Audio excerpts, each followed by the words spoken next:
Hey good people, it's been a minute. Today, I have a board whose namesake I find very appealing, and that is the Asus ROG STRIX B850-F Gaming Wi-Fi 7 Neo.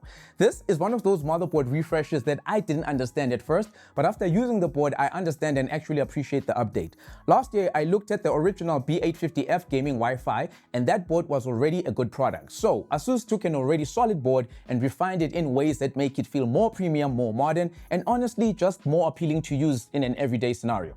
The foundation is still the same though, as you have 4 M.2 slots, 80 amp power stages in a 16+2+2 design, USB Type-C, DDR5 8000 support, etc.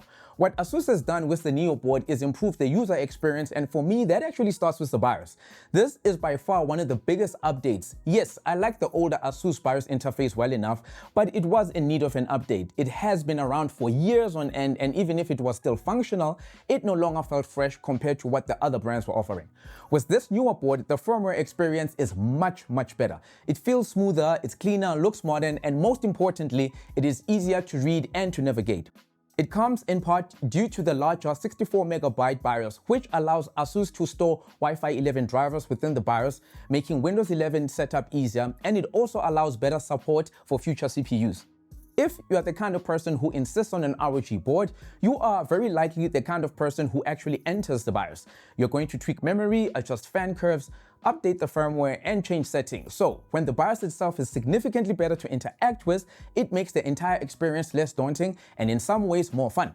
I think Asus has done an excellent job here. Now, I wonder though, why with all the additional memory that we have, so 32 to 64MB, we still have the same character limit for saving the BIOS profiles. But anyway, the next major point is memory overclocking, because this is another area where the Neo board is certainly more ambitious than I would have imagined. The older board had a simpler or simple memory overclocking support, DDR5 8000, and that's about it. The Neo, by contrast, claims speeds as high as DDR5 9000 under the right conditions, of course. That does not mean everybody is going to drop in a kit and automatically run DDR5 9000, as real memory overclocking never works that way. Results will still depend on the CPU, the memory kit, and the BIOS, and just how much time you are actually willing to put into getting to that speed. Point is, the Neo board is clearly designed to be better in this area. And no, this is not going to transform the experience for everybody equally. If you are on the Ryzen 7000 CPU, for instance, there are still practical limits unless you are again willing to do more serious manual tuning. But even then, the odds of getting better memory overclocking on the newer Neo board are higher, and that is the kind of enthusiast refinement that I appreciate. Then we get to the most practical change on the board, and that is the USB layout. On the older board, the 20 gigabits per second USB Type-C connection was on the rear I/O. On the Neo board, Asus has effectively shifted that connection to the front panel header, while the rear I/O gets reorganized with 4 USB 10 gigabits per second ports, 6 USB 5 gigabits per second ports, and 2 USB 2.0 ports. And for me, that's more practical. Most of us do not want to be reaching behind the PC every day to plug in devices. Most people are going to use the front of the case for that, and I certainly do. That is a very simple change, but one of those quality of life improvements that makes the board easier to live with. And that brings me to the value proposition, because this is where the Neo board really makes sense to me. The original B850-F Gaming Wi-Fi is available at Woodware for around $6,200, while the newer Neo is arriving at around $6,800. So the gap is roughly $500. And honestly, I think the premium is absolutely worth it. For that relatively small increase, the board feels more upmarket, more polished, and more complete.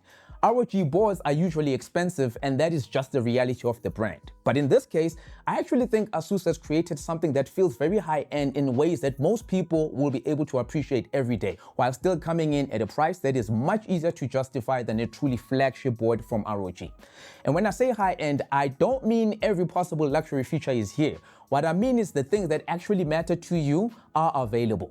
So you get 4 M.2 slots, 2 of which are Gen 5, which is already excellent for most people. You get 5 gigabit Ethernet, courtesy of a Realtek controller, and you get Wi-Fi 7, of course, which has been changed to what I believe is a MediaTek MT7925 controller. Visually, I like this one even better. Yes, aesthetics are subjective, but the Neo is a cleaner and more premium looking evolution of the previous design. It has a more refined visual identity, and that matters because this is where the ROG boards count. People buy these boards because they care about what they look like inside their builds. It feels like a more mature execution of the original idea. Then there's the M.2 cooling and installation side of things. And because this is another area where the board is better in practice than it may appear on paper, I have to tell you that Asus still uses the familiar cute design branding here, but in real world implementation, it is actually better than what we had before. On the newer board, the heatsink mechanism is simpler to remove and reinstall, and that makes SSD installation spectacularly simple. Asus lists the Neo with tool-free features like M2 Q release, Q latch, Q slide, and all that, all aimed at making installation easier. That to me matters because these little touch points are what separate a board that merely looks premium and one that actually feels premium when you build with it. Now, there's one final thing I want to talk about, and that is platform longevity. See, if the rumors are true, then Zen 6 does stay AM5, I think. And then if that's the case, then this board even makes even more sense than it did before. But then again, just today, as it stands, I think is worthwhile just based purely on its merits. So my overall view on the B850-F Gaming Wi-Fi 7 Neo is that it's not a revolutionary board, but it is a smart refresh. Asus kept all the things that mattered and improved substantially on the things that were actual issues before, like memory overclocking, upgraded the Wi-Fi networking, making USB layout more practical, improved the physical design, and refined the overall build experience. For roughly $500 more, that is the kind of upgrade path I can easily recommend. So, if you're shopping between the older B850-F Gaming Wi-Fi 7 and this newer Neo model, I would lean towards the Neo model. So, until the next time, please take great care of yourselves, and I'll see you guys on the flip side. Peace.